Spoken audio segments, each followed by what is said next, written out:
அவுது பில்லாஹி மினஷ் ஷைத்தானிர் ரஜீம். பிஸ்மில்லாஹிர் ரஹ்மானிர் ரஹீம். அளவற்ற அருளாளன் நிகரற்ற அன்போடியுமாகிய எல்லாம் அல்ல அல்லாஹ் சுப்ஹானஹு வ தஆலா நம் இறை தூதர் அண்ணல் நபி எம்பெருமானார் ரசூலை கரீம் ஸல்லல்லாஹு அலைஹி வஸல்லம் அவர்கள் மீதும் அவர்களின் குடும்பத்தார்கள் மீதும் அவர்களின் சஹாபாக்கள் மீதும் நம் அனைவர்கள் மீதும் எல்லாம் அல்ல அல்லாஹ் சுப்ஹானஹு வ தஆலா அருள்மழை பொழிவானாக. அல்ஹம்துலில்லாஹி ரப்பில் ஆலமீன். அஸ்ஸலாமு அலைக்கும் வ ரஹ்மத்துல்லாஹி தஆலா வ பரகாத்துஹு. நேற்றைய தினம் எனக்கு பிடித்த ஆயத்து என்று நான் சொல்லியிருந்தேன். அல்ஹம்து சுரா, குல்ஹு அல்லாஹ், குல்லோது பல, குல்லோது பிரம்மன்னாஸ், இதையெல்லாம் நான் 3 முறை ஓதுவேன். தினமும் காலையில் ஆயத்து குர்சி ஓதுவேன், யாசின் ஓதுவேன். இரவிலும் ஆயத் குர்சி ஓதுவேன், லில்லாஹி சமாவாத்தி ஓதுவேன், அலிஃப் லாம் மீம், அல்லாஹு லா இலாஹ இல்லல்லாஹு வல் ஹய்யுல் கய்யூம், ஆல் இம்ரான் 3வது அத்தியாயத்தில் ஒரு பக்கம் ஓதுவேன். சூரத்துல் அஸ்ர், குல் ஹுவல்லாஹு அல்லதி லா இலாஹ இல்லா ஹுவல் அலீமுல் கைபி வஷ் ஷஹாதா ஹுவர் ரஹ்மானிர் ரஹீம், சூரத்துல் அஸ்ர் 59 22 ஓதுவேன். இதையெல்லாம் நான் தினமும் ஓதக்கூடியது. இதுபோன்று இன்ஷா அல்லாஹ் நீங்களும் முயற்சி பண்ணி ஓதி பாருங்கள். இன்ஷா அல்லாஹ் அதற்குரிய கூலி அல்லாஹ் சுப்ஹானஹு வ தஆலா கொடுப்பான். அல்ஹம்துலில்லாஹ். நபி ஸல்லல்லாஹு அலைஹி வஸல்லம் அவர்கள் ஒரு சஹாபியை கூப்பிட்டார்கள். அவரிடம் திருக்குர்ஆனில் உங்களுக்கு பிடித்தது எது என்று கேட்டார்கள். அப்பொழுது அவர் சொன்னார், யார சொல்ல உங்களுக்கு தெரியும் என்று சொன்னார். இல்லை, நீங்கள் சொல்லுங்கள், உங்களுக்கு பிடிச்ச திருக்குர்ஆனில் என்னவென்று கேட்டார்கள். அப்போது அந்த சஹாபி சொன்னார், யார சொல்ல இந்த திருக்குர்ஆனிலே எனக்கு பிடித்தது ஆயத்து குர்சி யார சொல்ல என்று சொன்னார். அல்ஹம்துலில்லாஹ். நாம் குர்ஆனை ஓதுவோம். அது மறுமை நாளில், குர்ஆன் மறுமை நாளில் சிபாரிசு செய்யும். நாம் திருக்குர்ஆனை ஓதுவோம், திருக்குர்ஆன் மறுமை நாளில் நமக்காக சிபாரிசு செய்யும் என்று அண்ணல் நபி எம்பெருமானார் ரசூலுல்லாஹி ஸல்லல்லாஹு அலைஹி வஸல்லம் கூறினார்கள். 100 வயது கால உழைப்பு செய்யுங்கள். நீங்கள் நாம் 100 வயது வாழ்வோம் என்று மனதில் வைத்துக்கொண்டு உழைப்பு செய்யுங்கள். ஆனால் அடுத்த நிமிடம் மரணம் வரும் மறுமைக்கு அமல் செய்யுங்கள். 100 வயது கால உழைப்பு செய்யுங்கள். 100 வயது வரை இருப்பேன் என்று உழைப்பு செய்யுங்கள். ஆனால் அடுத்த நிமிடம் மரணம் வரும் முன் மறுமைக்கு அமல் செய்யுங்கள். அண்ணல் நபி எம்பெருமானார் ரசூலுல்லாஹி ஸல்லல்லாஹு அலைஹி வஸல்லம் சொன்னார்கள், ஒரு பொருளை தர்மமாக கொடுப்பதை விட கடனாக கொடுப்பது தலை சிறந்தது என நபி ஸல்லல்லாஹு அலைஹி வஸல்லம் கூறினார்கள். அறிவிப்பவர் அனஸ் ரலியல்லாஹு அன்ஹு. ரசூல் ஸல்லல்லாஹு அலைஹி வஸல்லம் சொன்னார்கள், நான் மெஹராஜ் என்னும் விண்ணுலக பயணம் மேற்கொண்டு போனபோது சொர்க்கத்தின் வாசலை கண்டேன். நான் மெஹராஜ் என்னும் விண்ணுலகம் பயணம் மேற்கொண்ட போது சொர்க்கத்தில் வாசலை கண்டேன். அதில் இவ்வாறு ஒரு வசனம் எழுதப்பட்டிருந்தது, தர்மம் செய்வதற்கு 10 மடங்கு நன்மை உண்டு. தர்மம் செய்வதற்கு 10 மடங்கு நன்மை உண்டு. கடன் கொடுப்பதற்கு 18 மடங்கு நன்மை உண்டு. தர்மம் செய்வதற்கு 10 மடங்கு நன்மை உண்டு. கடன் கொடுப்பதற்கு 18 மடங்கு நன்மை உண்டு. ஜிப்ரீலே, தர்மத்தை விட கடன் சிறந்ததாய் இருப்பதின் நோக்கம் என்ன என்று நான் கேட்டேன். அதற்கு ஜிப்ரீல் அலைஹிஸ்ஸலாம் அவர்கள் சொன்னார்கள், யாசகம் கேட்பவர் எதை கேட்பாரோ அது அவரிடம் இருக்கும். யாசகம் கேட்பவர் எதை கேட்பாரோ அது அவரிடம் இருக்கும். கடன் கேட்பவர் அவர் தமது தேவையின்றி கடன் கேட்பதில்லை. யாசகம் கேட்பவர் எதை கேட்பாரோ அது அவரிடம் இருக்கும். கடன் கேட்பவர் அவர் தமது தேவையின்றி கடன் கேட்பதில்லை என்று இவ்வாறு பதில் கூறினார்கள். அறிவிப்பவர் அனஸ் ரலியல்லாஹு அன்ஹு அவர்கள், இப்னு மாஜா. கடன்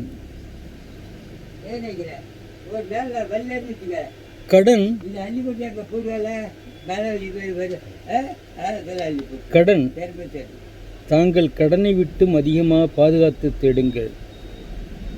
தாங்கள் கடனை விட்டு அதிகமாக பாதுகாப்பு தேடும் காரணம் என்ன என்று ஒருவர் கேட்டபோது, ஒரு மனிதன் கடன்படும் போது பொய் பேசுகிறான்.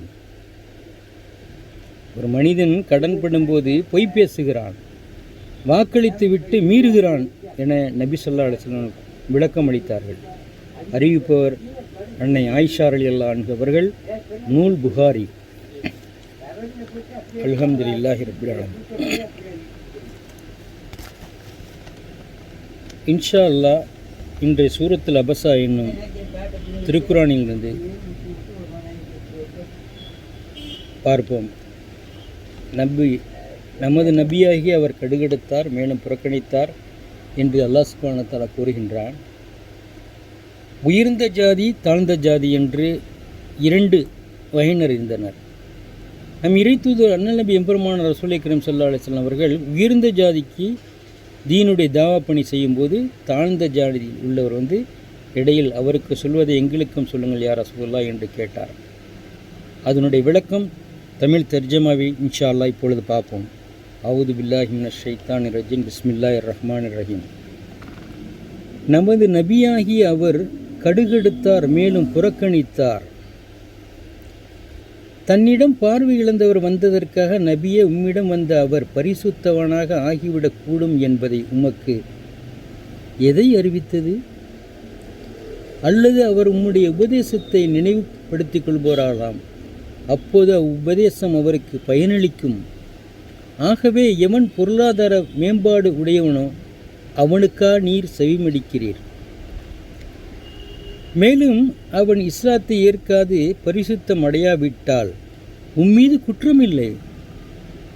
இன்னும் எவர் உம்மிடம் விரைந்தவராக வந்தாரோ அவரோ அல்லாஹுவை பயந்த நிலையில் உம்மிடம் வர, அப்போது நீர் அவரை பார்த்து நீர் அவசட்டை செய்கிறீர்.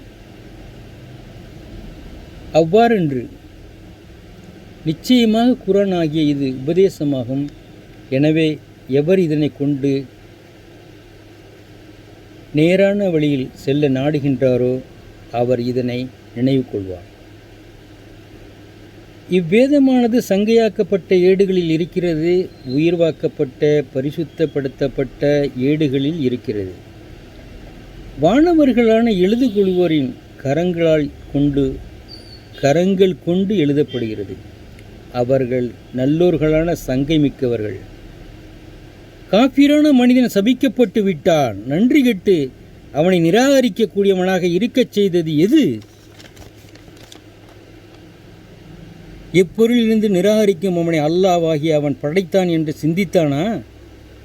ஒரு துளி இந்திரியத்திலிருந்து அவனை அல்லாஹ்வாகி அவன் படைத்தான். பின்னர் அவனுக்கு உரிய அனைத்தையும் அவன் நிர்ணயித்தான். அப்பால் அவனுக்கு விசுவாசமின்மை, நல்லவை கெட்டவை, தாய் வயிற்றிலிருந்து வெளியேறுதல் ஆகியவற்றின் வழியை அவன் எளிதாக்கினான். பிறகு அவன் மரணிக்கச் செய்தான். அப்பால் மன்னரிலிருந்து அவனை ஆக்குகிறான்.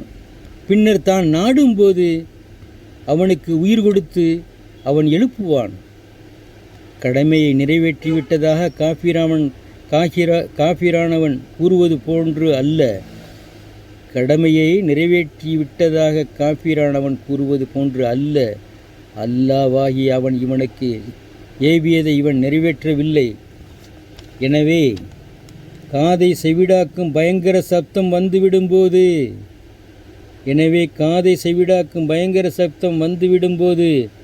அந்நாளில் மனிதன் தன் சகோதரனை விட்டு விருண்டோடுவான், தன் தாயையும் தந்தையும் விட்டு விருண்டோடுவான்.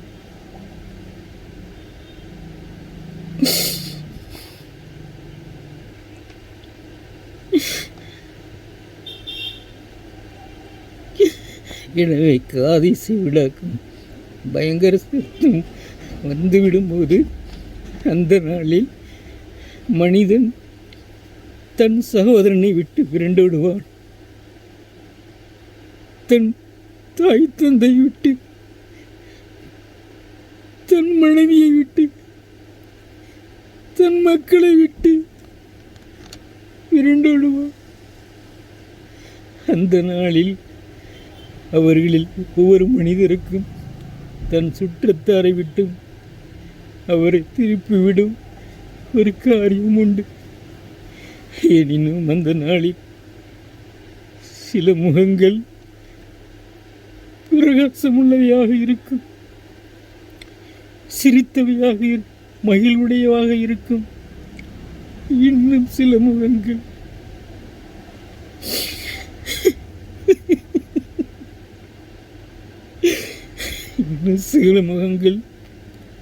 அவற்றின் மீது அந்த நாளில் புழுதி படுந்திருக்கும். துக்கத்தால் கருமையிருள் அவற்றை மூடிக்கொண்டிருக்கும். அவர்கள்தான் இதயத்தால் நிராகரித்தவர்கள். அவர்களின் செயல்களால் பாவி சூரத்துல் அபஸா அவர் கடுகெடுத்தார் என்ற தலைப்பு, வசனம் 80-42. இன்ஷா அல்லாஹ் நீங்கள் பாருங்கள். இதனுடைய விளக்கத்தை நீங்கள் தெளிவாக அறிந்து கொள்ளலாம். அல்லாஹ் சுப்ஹானஹு வ தஆலா அருள்மறையாம் திருக்குர்ஆனிலே ஒவ்வொரு அத்தியாயத்திலும் நபியே நபியே நபியே என்று கூறும் அல்லாஹ் சுப்ஹானஹு வ தஆலா அவசரத்தவல்ல என்ற அத்தியத்தில் மட்டும் அவர் கடுகெடுத்தார், அவர் புறக்கணித்தார் என்று கூறுகிறான். வேறு எந்த அத்தியத்திலையும் அல்லாஹ் சுப்ஹானஹு வ தஆலா நபியை பார்த்து சொல்லவே இல்லை. அல்லாஹ் வர்ணிப்பது எப்படிமா, சிராஜன் முனிரா, யா நபியே, இந்த உலகத்துக்கு நான் ஒளி போன்று உங்களை நான் அனுப்பியிருக்கிறேன். யா அய்யுஹல்லதீன ஆமனு ஸல்லு அலைஹி வஸல்லிமு தஸ்லீமா, அல்லாஹ்வும் மலக்குமார்களும் நபியின் மீது ஸலவாத்து கூறியிருக்கிறார்கள். ஆகவே விசுவாசம் கொண்டோரே, நீங்களும் நபியின் மீது சலாம் சொல்லி ஸலவாத்து சொல்லிக் கொண்டிருங்கள் என்று அருள்மறையாம் திருக்குர்ஆனில் கூறுகின்றான்.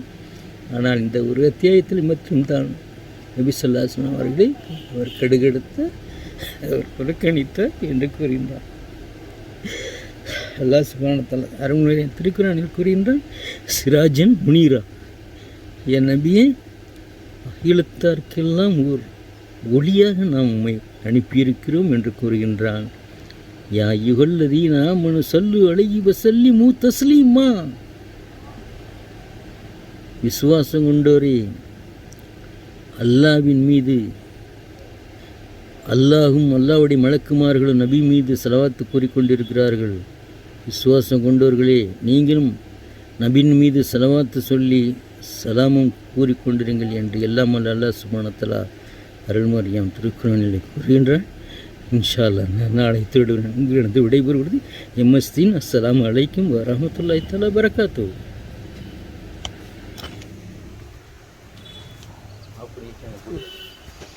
ஒரே ஒரு